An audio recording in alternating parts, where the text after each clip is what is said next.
Brilliant, you got it. It's time to say a very, very good morning. A warm welcome to Jimmy Floyd Hasselbaink. Jimmy, thanks for joining us, mate. How are you this morning? How you doing, Jimmy? I am not too bad. Thank you for having me. Brilliant to see you. There's that smile. We've missed that smile, mate. Fantastic to see you. Jimmy, you probably watched the game yesterday, Arsenal-Chelsea. What did you think, mate? A little bit gutted for Chelsea. Arsenal, very strong, obviously. It was not a game of a lot of chances. Arsenal very strong at their set pieces, and they scored two magnificent goals like that. A little bit gutted that Chelsea end up playing with 10 men and then didn't really could finish the game in a proper way and really go for it. But then, look, Arsenal didn't play well. They got the 3 points. That's really what a champion does, you know. Dig in, find a way to win, win and move on. Jim, what do you make of all the red cards? How do you stop the red cards? Do you have a little meeting? What would we do if we was all getting sent off every week? I think it is naivety. I think it's being young. I think also I think there have to be a little bit more structure. I think I think a little bit more pressure as well on the players. You have got a responsibility. Of course you have, yeah. To stay on the pitch, 11. I don't think there's no excuse for dissent and things like that, is there? No, but I know it's a passionate game, and you want to see, you know, be passionate. Yeah, you want to, and you want to have that. You want to keep that. And football is about that, really. It's about emotions. Were you a little bit surprised, Jim? I'm just going to say, Jimmy, were you a little bit surprised at the appointment of Liam Senior? A lot of people, myself, a little bit surprised. I can't lie to you, but I think he's come in and he's if he's not hit the ground running, he's certainly looked as though he can handle the situation. Yeah, it looks like that from outside.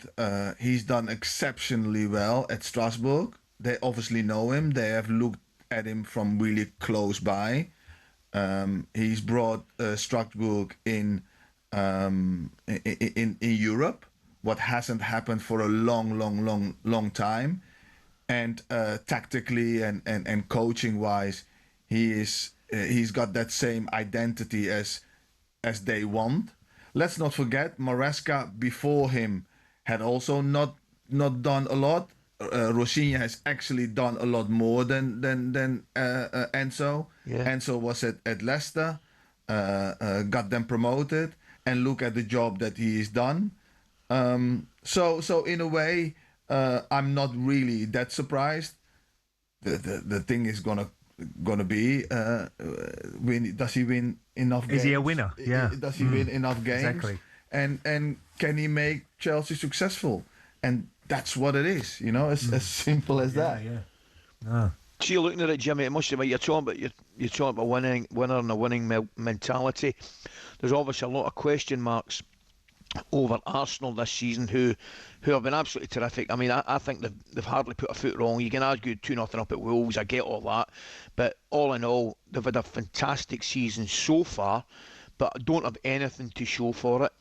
Here's one for you, Jimmy. How important is the League Cup final mentally for Arsenal? In terms of, I reckon my own opinion on it is, I think it would have a bigger mental effect on Arsenal not winning that League Cup than it would Manchester City for some reason, because they've been over the league course and distance before. I think if you put those teams together, Man City they look, and the feeling that I get is that Man City is calmer. Yeah, there is not as much pressure on Man City. On Arsenal, there is so much pressure, and you can see at times that they are playing with the handbrake on, even though they are absolutely magnificent. So if they lose that final, I think it will affect them a lot more than Man City. If they win, I think that they will gain so much confidence from that, and I think they will play a little bit freer. What do you My think, Ray? opinion. Is that a fair point? Yeah, absolutely. I think it's a massive game. Yeah. You know, this will be the first trophy they've won as a group of players, isn't it? So you know what it's like. It's so difficult sometimes to win that first trophy. But you look at Manchester City and they've got players got so much experience. I mean, I remember the first title I won, 98. I looked around our dressing room. We had Tony Adams, we had Lee Dixon, Winterburn, Nigel Boldy, who've all won trophies before, and they knew how to win a trophy. So it's a massive advantage. We got Rodri and Bernardo Silva and all these sort of guys in the dressing room. They are very experienced, but they are going to totally something different than how they have won it before. If you remember when they were so dominant and they were winning 1-0 or 2-1s, he would not make a substitute. He would not change it. Or he would put another striker on. Now it's the other way. He's putting another defender in. Yeah. You know, he's putting another defender in, and he's going 5 at the back in the last 4 or 5 minutes. Yeah. What back in the day would never happen. I know, mate. You know, It's a good point. So they experienced it in a different way as well. You know, even though they're looking so calm and all that kind of stuff. Jim, there's a lot of listeners have obviously been on because we've obviously been promoting the fact you've gone on, and they've all been sending their questions in. Here's a quick one from Lee, the Chelsea fan, Jimmy. He asks you whether you think João Pedro or Liam Delap are good enough to fire Chelsea, if not to the title, but close to the title in Champions League. I think Delap can be a top striker. He needs work. He needs confidence. He needs somebody to help him and coach him and calm him down, because at times you see he's making too many free kicks and stuff. For João Pedro, he's a totally different player. Yeah. If you look at the battles yesterday with him and Gabriel, I expect him to be a little bit stronger, a little bit more holding the ball up and win that battle. But then on the other hand, his best position is number 10. And he's a brilliant finisher. So he's not an out and out number 9. And there is where Chelsea have to play a little bit different if they're going to play with João Pedro. Is he a little bit like Havertz in that respect, Jimmy? A little, yes. That's a good comparison. Yes. Well done, Ellie. 5 years have we waiting on that, mate. That time, Ellie. And on that note, Jimmy, I'm going for a cup of tea and a break. Stay with us, Jimmy. Thank you very much, mate. This is from Nick. He asks, if an Englishman were to be the first Ballon d'Or winner since 2001, then who do you think it would be, Jimmy? Would it be Declan Rice or perhaps Harry Kane? If neither, who do you think deserves to win it this year?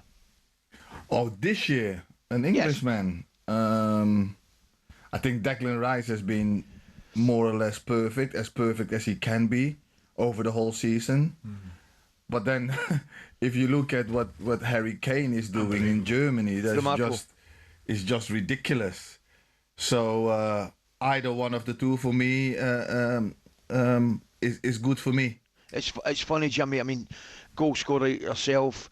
I mean, I'm the same as you, mate. I look at Harry Kane. Now, I didn't doubt for a minute, Jimmy. I didn't doubt for a minute that he would do well. However, it's just remarkable what he's achieving out there. Absolutely remarkable, mate. Yeah, but you know what is the thing about Harry? Harry, when he scores, he has so much hunger to go and score again and again and again. He loves it so much. And I think the football that he's getting at the moment, you know, he's dropping in the midfield, he's getting more on the ball. I think he's enjoying himself so much that he's just loving it, and everything is coming off of it now. And he's one of the best finishers I've actually seen Brilliant. Left, right, headers. The lot. Yeah, the lot. What do you think, Jim, of the English squad? Obviously, you was with Gareth at the training, and the quality we have is unbelievable, isn't it?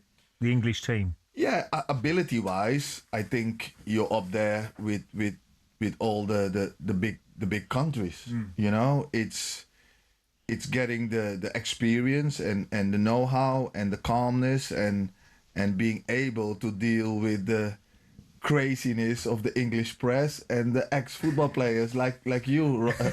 Well, yeah. What can I say, Jimmy? Let's go to another break. Jimmy, tell me, mate. I look at that England squad, and I've got to be honest, mate. It's as good as a squad as any time I can remember. Right? I look at it, fantastic talent, absolutely fantastic talent. For me, there might be one or two question marks defensively. I think the goalkeeper's excellent. And by the way, what a save. What about his save at the weekend? That was nothing short of ridiculous.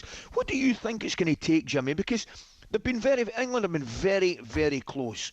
What's the one little thing they're missing to get them over the line in a major tournament? Is it luck? Is it a bit of skill? What is it? I think things have to fall in place. I think ability-wise in every position, and I don't agree with you, Ali, on defensively. You have got really good defenders. Yep. And good footballers in there. It's getting the balance right, and that might be that you have to drop one big name. It might have to be, you know. But to get the balance right and to get the team ethics right and to get to play in a way that gets you over the line. And the first thing that you're going to win, a little bit like Arsenal, it's not going to be pretty. It's getting over that line. And when you have got over that line, then you will see the next tournaments. You will bring some swagger with it. But in the meantime, you're not going to do a Spain and win it in a really beautiful way. You know, you need to get over the line. Well, here's a question for you, mate. I'm guessing if you're picking the England team tomorrow, I might be wrong. You might tell me I'm wrong. You'd start with a back four. If you would, what would your back four be?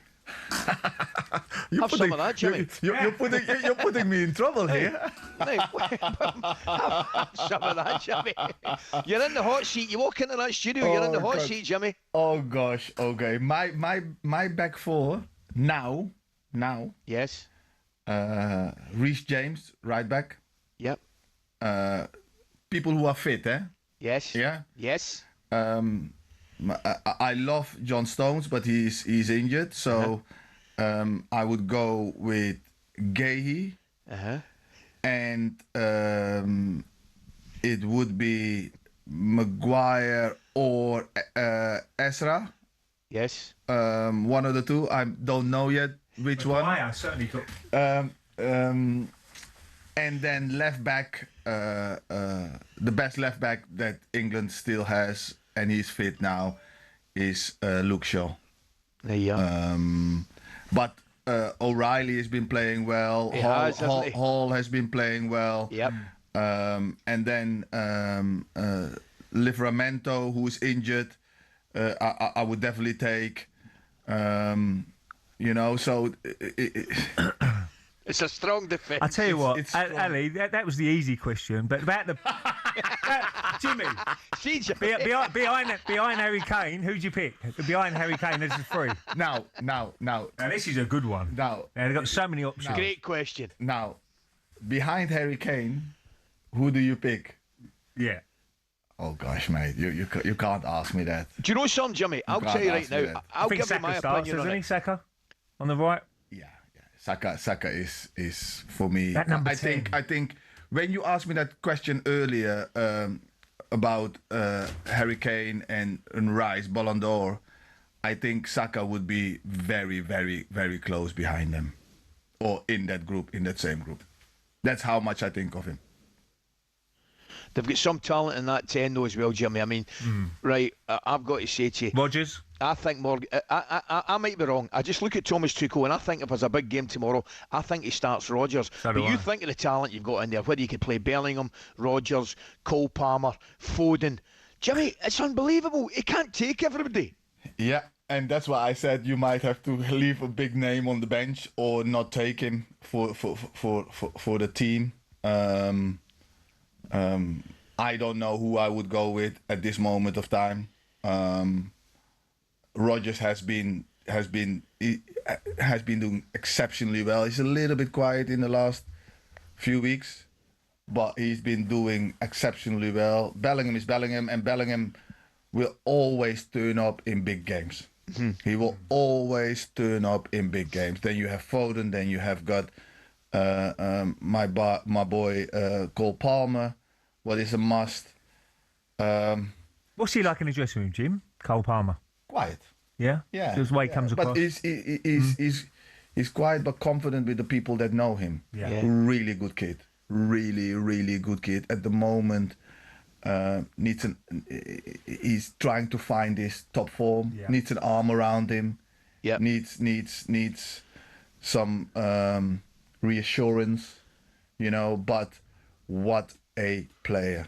Oh, on his What day. a- Unbelievable, Jimmy. Brilliant. What Yeah. talent, eh? Vision, Yeah. everything. Touch, vision. Yeah. The yeah. lot. Plays on feeling. Plays on,